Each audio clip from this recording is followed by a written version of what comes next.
Today I'm going to be speaking from Daniel chapter 6, and I'm going to read verses 1 through 24. It pleased Darius to set over the kingdom 120 satraps, to be throughout the whole kingdom, and over them 3 presidents, of whom Daniel was one, to whom these satraps should give account, so that the king might suffer no loss. Then this Daniel became distinguished above all the other presidents and satraps, because an excellent spirit was in him, and the king planned to set him over the whole kingdom. Then the presidents and the satraps sought to find a ground for complaint against Daniel with regard to the kingdom. But they could find no ground for complaint or any fault, because he was faithful, and no error or fault was found in him. Then these men said, "We shall not find any ground for complaint against this Daniel unless we find it in connection with the law of his God." Then these presidents and satraps came by agreement to the king and said to him, "O King Darius, live forever. All the presidents of the kingdom, the prefects and the satraps, the counselors and the governors are agreed that the king should establish an ordinance and enforce an injunction that whoever makes petition to any god or man for 30 days, except to you, O king, shall be cast into the den of lions. Now, O king, establish the injunction and sign the document so that it cannot be changed according to the law of the Medes and the Persians, which cannot be revoked." Therefore, King Darius signed the document and injunction. When Daniel knew that the document had been signed, he went to his house, where he had windows in his upper chamber open toward Jerusalem. He got down on his knees 3 times a day and prayed and gave thanks before his God, as he had done previously. Then these men came by agreement and found Daniel making petition and plea before his God. Then they came near and said before the king concerning the injunction, "O king, did you not sign an injunction that anyone who makes petition to any god or man within 30 days, except to you, O king, shall be cast into the den of lions?" The king answered and said, "The thing stands fast, according to the law of the Medes and the Persians, which cannot be revoked." Then they answered and said before the king, "Daniel, who is one of the exiles from Judah, pays no attention to you, O king, or the injunction you have signed, but makes his petition 3 times a day." Then the king, when he heard these words, was much distressed, and set his mind to deliver Daniel, and he labored till the sun went down to rescue him.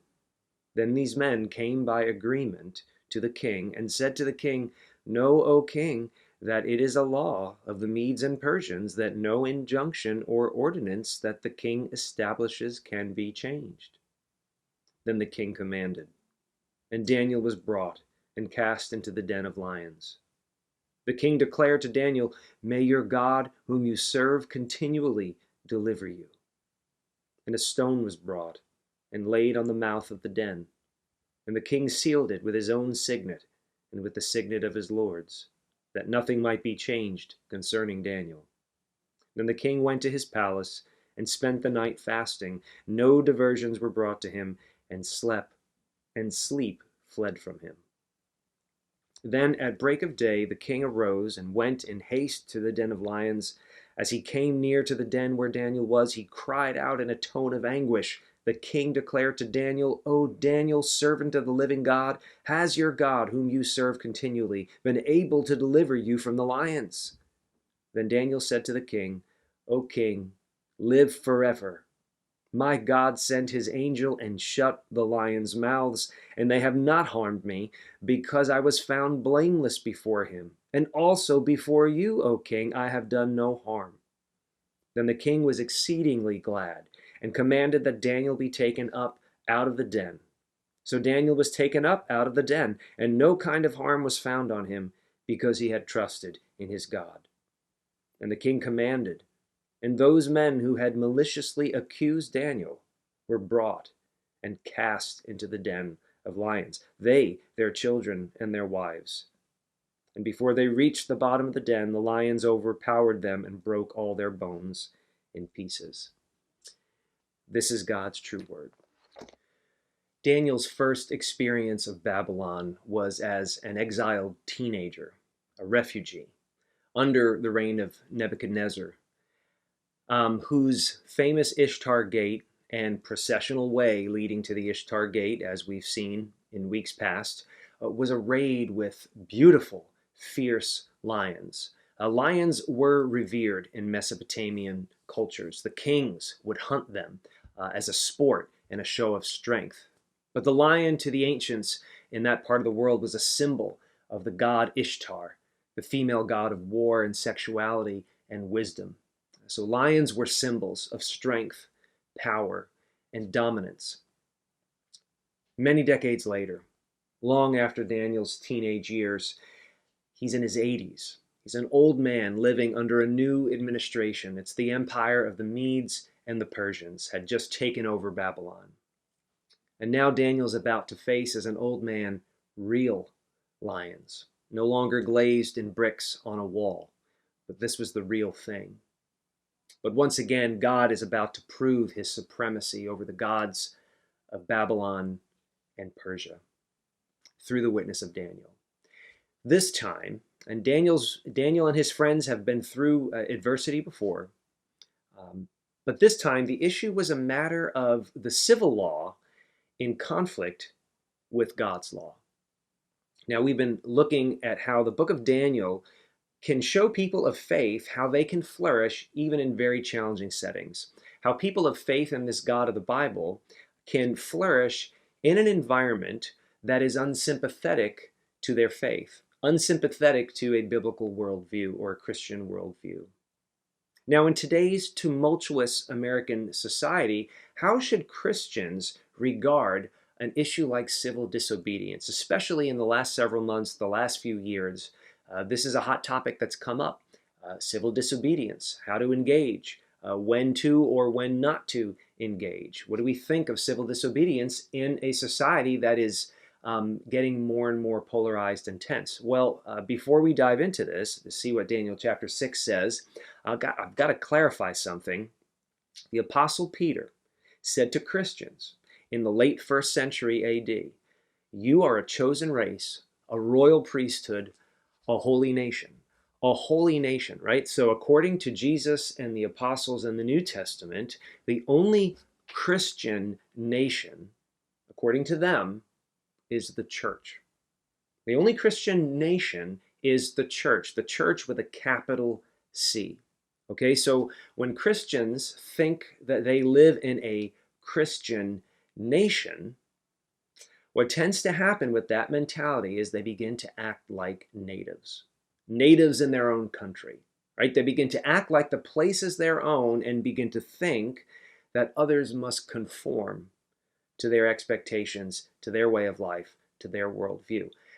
The problem with that way of thinking is that the Bible doesn't encourage it. So Daniel becomes, reading the book of Daniel, understanding life and faith from Daniel's perspective becomes critical for thinking about issues such as civil disobedience within a secular society, within a society that is becoming more and more secular. Okay, so civil disobedience in a secular setting. Well, what we need to see from Daniel is that Christians must think more like exiles than natives in any political context. If you were with us last year when we took a look at how the gospel of Christianity impacts our politics as citizens of a nation in this world, this message is going to sound very familiar to you. But Christians must think like exiles rather than think like natives in any political context. And we're going to look at Daniel, and we're going to talk about Daniel's response to the hostility that he faced. And we're going to talk about our response to hostility in our setting, and then we're going to talk about God's response to hostility. Daniel's response, our response, and how God responded to hostility against him. Now, Daniel's method of response to hostility is a better model. I'm going to try and show that to you. Let's start with the setting. Daniel's distinguished political career, many decades, was in his old age sabotaged yet again by the envy of his colleagues. Right? There's jealousy. So we're told in Daniel chapter 6 that the new regime, the empire of the Medes and the Persians, sets 120 satraps, basically governors of provinces. 120 of them, right? And they all report to a higher cabinet of 3 high officials, whom Darius, King Darius, intends to appoint over them Daniel as sort of a chief of staff. Okay, so now historically, just as an aside, historically we don't really know who Darius the Mede is. Some scholars believe Darius the Mede is another title for Cyrus the Great, whom we know conquered the Babylonians in 539 BC. Darius the Mede could just be another title for Cyrus the Great. Some scholars believe it was one of Cyrus's governors, the governor of Babylon, Gabaru. It also could have been one of Cyrus's conquering generals. We're really not sure. So in the same way that King Belshazzar in chapter 5, Belshazzar's true identity was not revealed by archaeology until the 1850s. Some people thought it was a myth. There was a Belshazzar, but it took many, many centuries for the historical record to reveal that Daniel's witness was indeed accurate.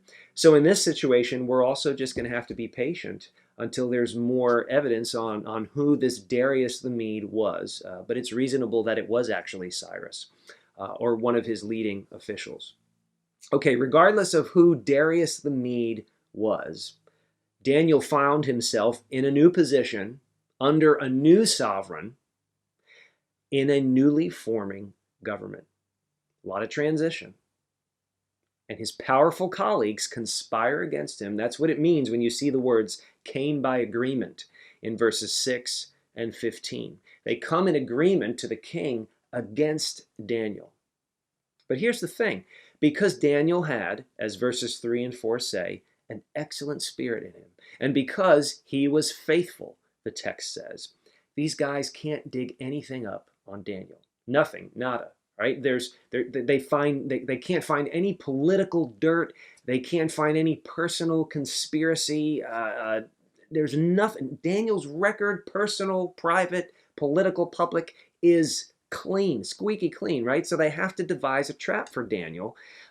They basically create an edict that will force Daniel to have to choose between the law of the land and the law of his God. Okay, so here is the manipulative edict that they bring in conspiracy to King Darius. Verse 7, whoever makes petition to any god or man for 30 days, except to you, O king, shall be cast into the den of lions. Now, why would Darius fall for something like this? I don't think it's because he had the type of ego that Nebuchadnezzar had many decades before him. Doesn't seem to be a Nebuchadnezzar type of a guy. Actually, he doesn't even share Nebuchadnezzar's style of government. Right? One person points out Nebuchadnezzar was ruling an absolute monarchy. Right? He could do as he pleased. He could execute or save as he pleased, as Daniel said to Belshazzar in chapter 5. Right? Nebuchadnezzar was at his worst a tyrant, and as his best an absolute king. This is a bit different. The Medes and the Persians, according to Daniel, they seem to have set up a constitutional monarchy, right? Because Darius, who's king, right, once he realizes the impact of this new law on Daniel, what? He's distressed and he can't reverse it. He can't change his own law. Rather, it seems that Darius took the bait, that he was manipulated because he saw in this edict a means of testing the loyalty within his new administration, right? So it seems that Darius responds to this. He doesn't realize he's being manipulated, but he likes the edict because it gives him an opportunity to see, are people going to be faithful to me? Are my officials going to obey my laws? Can I trust them, right? Well, apparently, at least one of his appointees, his chief appointee, had higher loyalties. Now, Daniel's response to the new law was carefully recorded for future generations of Hebrews who would be subjugated by one empire after another. Listen to how Daniel responded. Verse 10, when Daniel knew that the document had been signed, he went to his house, where he had his windows in his upper chamber open toward Jerusalem. He got down on his knees 3 times a day and prayed and gave thanks before his God, as he had done previously. It's interesting to note here that his response wasn't public, it wasn't organized, it wasn't oppositional in nature, but neither was it secretive or maliciously subversive. He continued to live by faith, as he had done all along for decades. He continued to live by faith with the windows open, as one author likes to say.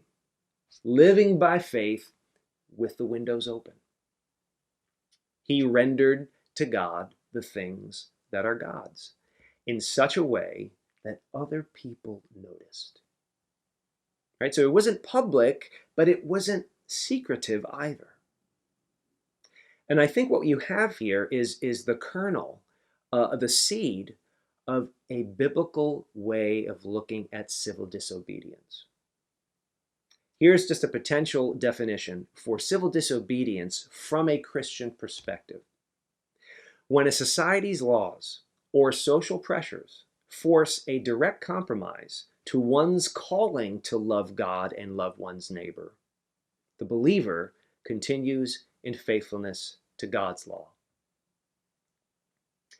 The reason Daniel's response to hostility is a better model for us is because though Daniel loses everything except his life, and it looked like he was going to lose his life, though Daniel loses almost everything, he keeps his integrity.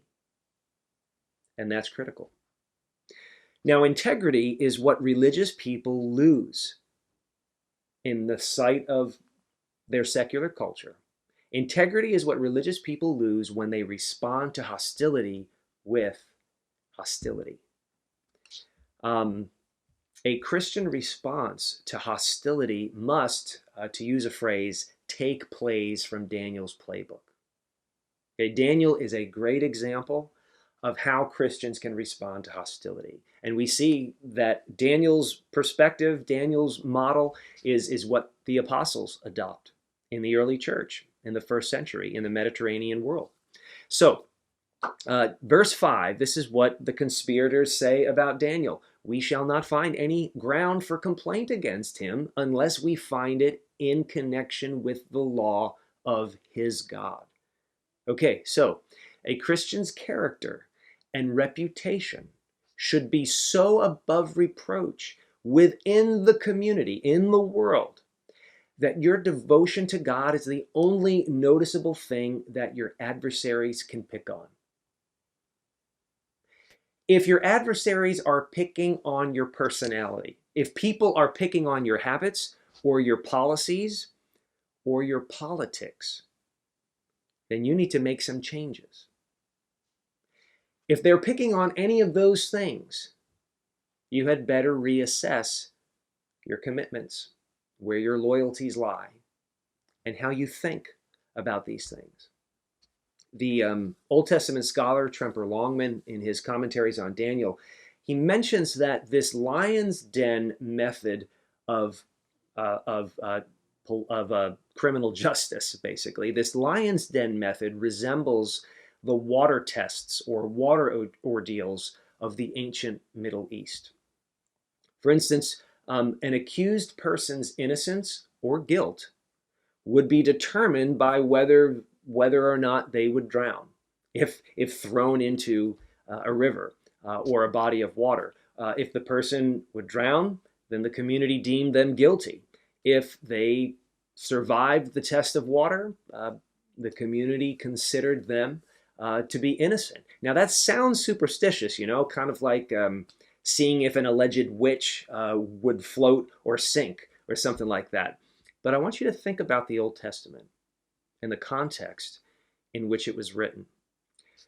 Think about Noah and the ark being rescued from the waters. Think about the people of Israel being rescued from the Red Sea while the Egyptians drown in it, right? What do you see happening throughout the Old Testament again and again? You see the God of the Israelites, Yahweh, proving himself to the nations of the world by vindicating and saving his own people out of such tests. Okay? So, from the Mesopotamian mindset, Daniel endured the lions because Daniel's God was greater. And because Daniel was, through that testing, proven to be innocent. Right? That's the message to Darius and to the Medes and the Persians. That Daniel's God is greater, and that Daniel, after all, was innocent. This is the God of the Bible condescending to a pagan culture, right? And using their own law to prove his greatness and the faithfulness of his servant and the integrity of his servant. Okay, so Daniel was guilty by the law of the Medes and the Persians, but Daniel was morally innocent. And that's what Darius discovered when Daniel survived the lion's den. What does it say in verse 22? Daniel's response to Darius was, God saved me. Why? Daniel said, because I was found blameless before God and also before you, O king. I have done no harm. There it is.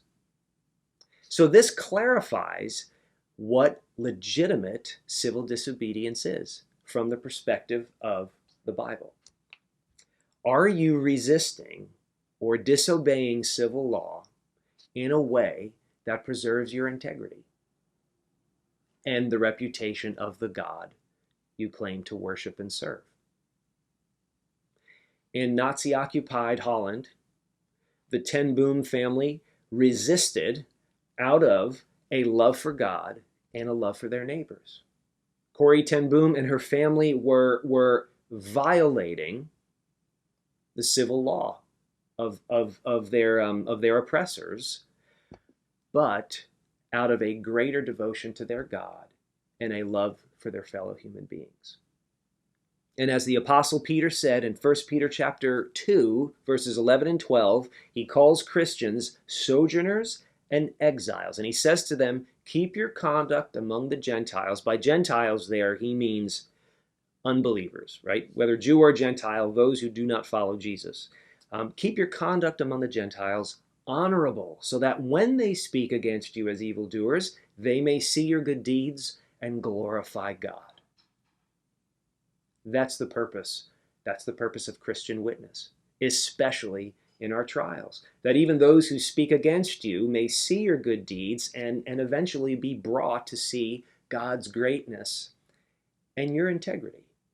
So, think about, if you are a Christian, think about life in this country in 21st century America. Think about life here from the perspective of an exile rather than a native. Live here as an exile rather than a native. Okay? You're an exile in a land that is not your own. You're not a native in your own place. An ambassador knows, a political ambassador knows what? That she lives and works as an alien representing her true country. And that's what we see in Daniel. And that's the Christian perspective. So, in your own trials, whether in the trials of a people, like a group of Christians, or whether in your personal trials, if you ever experience any hostility in your environment, in our culture, in your family, where you work, in your community, any hostility because of your devotion to the God of the Bible, do you think more like an ambassador of that God, or do you think more like a victim? Do you think like an ambassador, or do you think like a victim? Daniel's faithful living, his faithful work, his righteous reputation, his unjust suffering, and then his miraculous vindication all point to the fact that Daniel's whole life was lived to God as God's ambassador. He worked for the Medes and the Persians, he worked for the Babylonians, but he was God's ambassador. Now, most of us know this, that parents will say, in the privacy of their own homes, parents will say to their kids, I hope you don't act like this in public. I hope you don't act like this at your friend's house. I hope you don't act like this in school. I hope you say excuse me when you do that. I hope you don't eat all the food in sight, right? I hope you're kind and respectful and say thank you. You better represent us well. Because what happens, kids who are raised in a good environment, they act like they own the place at home, right? Their guard is down, they're more relaxed, and unfortunately, they're more unruly if they think they own the place, right? But with some good training, they will be better behaved in other settings, right? And so, again, I have to ask you, as a representative of the God you worship, do you think like his ambassador, or do you think like a victim? When you experience any type of hostility, even if it's just verbal, even if it's just implied hostility, and sometimes it is direct physical or political hostility, do you think like a victim instead? Right? Do you think like someone who has lost their rights and is demanding them back? Is it a tit for tat sort of a thing with you? If you think like a victim instead of like an ambassador, that will only lead to more hostility. But Daniel's identity as an exile liberated him from the demanding mentality of thinking he was a native, which he knew from when he was a teenager he wasn't. He was living as an exile in a foreign place, and that exile mentality liberated him to put God first and hold on to his integrity in extremely challenging situations. And I'm telling you, if you're a Christian, you must see that exile identity in God himself if you're ever going to embrace it. So you can say, yeah, Daniel lived thousands of years ago. Daniel was he was in the Old Testament times. Doesn't apply to me. But what I'm saying to you is your own God identified as an exile in a country that he was treated as a stranger. John chapter 1 tells us that Jesus, God's one and only Son, was in the world, and the world was made through him, yet the world did not know him. He came to his own, and his own people did not receive him. We discover that Jesus was rejected repetitively, consistently, from birth to his crucifixion, rejected, envied, hated, killed, unlike Daniel, killed by the establishment, from Herod to the Sanhedrin. Consistently rejected, envied, hated. But what do we discover? We discover that Jesus was consistently followed, embraced, loved by whom? By the lowly, by the marginalized, by those who knew that the place wasn't their own, by those who were not a part of the influential power structure of the setting. Those were the people that flocked to Jesus and loved him. Unlike Daniel, Jesus was not rescued from the cross. He wasn't. Jesus endured the cross till the end so that you and I would not have to endure it. But like Daniel, Jesus emerged from a sealed tomb, a tomb that was, like Daniel's, sealed by the governing authorities. Jesus emerged from that cave alive. And what did that prove? It proved Jesus' innocence. It proved that Jesus is the greater God. Jesus is the ultimate vindicated exile. And that's what God in Jesus was showing the world. That he is greater. That he is a God of integrity, of justice, but of mercy. So, when I say that Christians must think more like exiles than natives in any political or social context, what I mean is Christians must think more like Jesus. and then their actions should follow. So if you're listening, if you're watching and you're not a Christian, I just want to say I'm sorry that sometimes throughout history and today, we Christians act like we own the place. We don't. We don't own the place. Actually, God tells us in His Word that He is preparing for us a better country, to which He says we already belong, and why we live in this world to be productive citizens here. The Bible teaches us to long for that better country that we will someday inherit when the Lord Jesus returns. And I encourage you to join us. We're sinners. We're broken people too. Join us. I invite you to join us as we discover the depths of Jesus' power and mercy and become more like Him.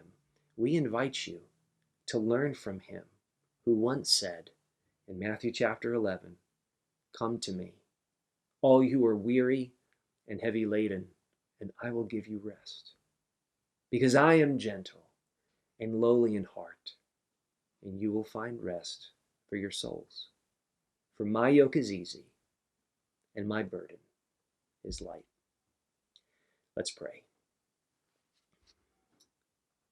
Father, teach us how to think like those who do not own or belong to the place where you have placed us within human history. Help us to be productive here. Help us to be servants of integrity and mercy and justice while we are here. But help us to long for the country that you have prepared for us to inherit someday. Help us, like our brother Daniel from thousands of years ago, to keep our integrity no matter what we may lose, for the sake of your glory, for the sake of your name being promoted in this world. Help us to be your servants, your ambassadors, and forgive us for acting like spoiled natives who think we own this place. Help us to be servants like Jesus, who did own the place, but acted like somebody who came to be a servant and to give his life up for others. In his name, may we do the same. Amen.